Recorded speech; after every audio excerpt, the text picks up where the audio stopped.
Assalamualaikum warahmatullahi wabarakatuh. Halo teman-teman, kami dari kelompok 12 ingin mempresentasikan tentang konsep trilogi beragama dalam Islam, iman, Islam, dan ihsan.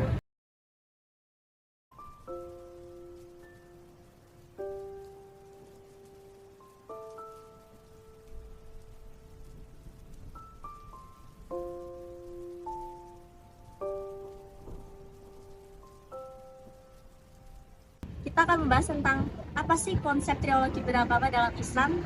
Kita akan membahas satu persatu mulai dari apa itu iman. Iman menurut bahasa berarti tentang kepercayaan, keyakinan, ketetapan hati atau keteguhan hati. Sebagai gambaran perbedaan antara iman dan Islam, Hon mengatakan bahwa iman adalah membenarkan dasar-dasar Islam, sedangkan Islam adalah kepatuhan perbuatan lahir secara syarat. Keduanya memang berbeda, tetapi selalu bersamaan dan saling melazimi. Hadis tersebut tentang iman dijelaskan Rasulullah SAW sebagai berikut. Iman itu adalah kamu meyakini iman kepada Allah, para malaikatnya, kitab-kitabnya, para rasulnya, dan hari akhir, dan mengimani qada dan qadar yang baik ataupun yang tidak baik. Dan berikutnya kita akan membahas tentang rukun iman. Rukun iman adalah dasar-dasar kepercayaan dalam Islam yang terdiri dari 6 hal, yaitu yang pertama adalah iman kepada Allah Subhanahu wa Ta'ala. Ini adalah rukun iman pertama dan paling utama dalam Islam. Sebagai umat Muslim, kita harus mengenal bahwa tiada Tuhan kecuali Allah. Iman kepada Allah melibatkan beberapa aspek. Yang kedua adalah iman kepada malaikat. Percaya pada keberadaan malaikat sebagai makhluk Allah yang tidak terlihat oleh mata manusia, tetapi memiliki peran penting dan menjalankan tugas-tugas ilahi. Yang ketiga adalah iman kepada kitab Allah Subhanahu wa Ta'ala. Mengimani kitab-kitab suci yang diturunkan oleh Allah Subhanahu wa Ta'ala, termasuk Al-Quran sebagai kitab terakhir dan petunjuk bagi manusia.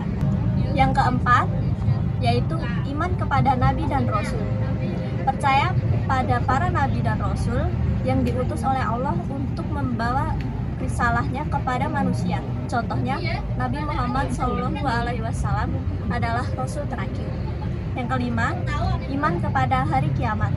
Percaya pada hari kiamat ketika semua manusia dihidupkan kembali dan dihisab atas amal perbuatannya. Dan yang terakhir, yang nomor 6, iman kepada qada dan qadar. Mengimani takdir dan ketetapan Allah, baik yang baik maupun yang buruk. Ini mencakup keyakinan bahwa segala sesuatu yang terjadi atas izin dan kehendak Allah. Dan presentasi berikutnya akan dibacakan oleh Raihan. Itu tadi pembahasan tentang iman. Sekarang kita akan membahas tentang Islam. Islam terambil dari kata slim yang berarti damai atau penyerahan diri. Dari kata damai tercermin bahwa agama ini mendambakan perdamaian dalam pribadi dan masyarakat, baik lahir maupun batin. Sebagai dikandung dalam sopan Assalamualaikum warahmatullahi wabarakatuh, yang bisa diartikan semoga keselamatan atau kedamaian selalu terlimpah kepada Anda disertai dengan rahmat dan keberkahannya. Kata Islam merupakan masdar dari kata kerja aslama yuslimu islaman yang mempunyai beberapa pengertian, yaitu yang pertama, melepaskan diri dari segala penyakit lahir dan batin. Dalam konteks ini mengacu pada proses pembersihan diri dari segala bentuk penyakit baik fisik maupun batin. Yang kedua, kedamaian dan keamanan. Islam adalah agama perdamaian dan keselamatan. Seorang muslim diharapkan bisa menjaga kedamaian dan menciptakan lingkungan yang aman bagi masyarakat. Yang ketiga, ketaatan dan kepatuhan. Islam mengajarkan setiap umatnya untuk patuh dan taat kepada aturan Allah. Seorang muslim diharapkan taat pada perintah Allah dan menjalankan ajaran Islam dengan penuh kesadaran. Kata Islam disebut 8 kali dalam Al-Quran, yaitu yang pertama dalam surat Al-Imran ayat 19, yang kedua dalam surat Al-Imran ayat 85, yang ketiga surah Al-Maidah ayat 3, yang keempat surat Al-6 ayat 125, yang kelima surah Az-Zumar ayat 22, yang keenam surat As-Saff ayat 7, yang ketujuh surat Al-Hujarat ayat 17, yang ke-8 surat At-Taubah ayat 74. Selanjutnya, karena dalam rukun Islam setelah dia bersyahadat beriman, barulah dia berkena pasal-pasal berikut, yaitu kewajiban sholat, zakat, puasa, pada saat Ramadan dan pergi haji bila mampu. Seseorang belum dikatakan beragama Islam dengan sempurna jika belum melakukan 5 perkara secara keseluruhan, kecuali jika disyaratkan adanya kemampuan seperti zakat dan haji.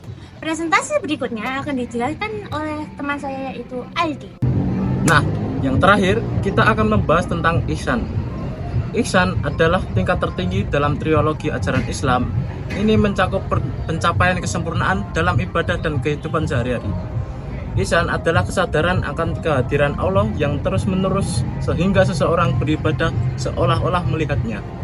Jadi, ihsan adalah tentang beribadah dengan penuh kesadaran dan ketulusan, seolah-olah kita selalu menyaksikan kehadiran Allah dalam setiap tindakan kita. Nah, berikut beberapa langkah yang dapat membantu kita menuju ihsan. Yang pertama yaitu meningkatkan kualitas ibadah. Seorang muslim harus meningkatkan kualitas ibadah dengan melakukan ibadah dengan penuh keikhlasan, kesempurnaan, dan kesadaran akan kehadiran Allah Subhanahu wa Ta'ala. Dengan meningkatkan kualitas ibadah, kita dapat mencapai ihsan. Yang kedua, menyempurnakan akhlak. Berperilaku baik dan mengamalkan etika yang mulia adalah bagian dari ihsan. Ini melibatkan bersikap baik kepada orang lain, menjaga hubungan dengan keluarga, dan berinteraksi dengan lingkungan sekitar dengan sopan dan santun. Ketiga, menjaga kesehatan jasmani dan rohani. Kesehatan fisik dan mental memainkan peran penting dalam mencapai ihsan. Merawat tubuh dan pikiran kita membantu kita beribadah dengan lebih baik. Nah, yang terakhir, bertanggung jawab atas perbuatan kita. Ihsan mengajarkan kita untuk bertanggung jawab atas tindakan kita. Kita harus mempertimbangkan dampak dari setiap tindakan kita terhadap diri kita sendiri, orang lain, dan lingkungan.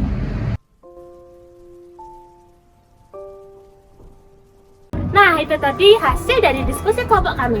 Kalau kalian suka, like ya. Terima kasih telah menonton video kami. Wassalamualaikum warahmatullahi wabarakatuh. Wabarakatuh. Dadah!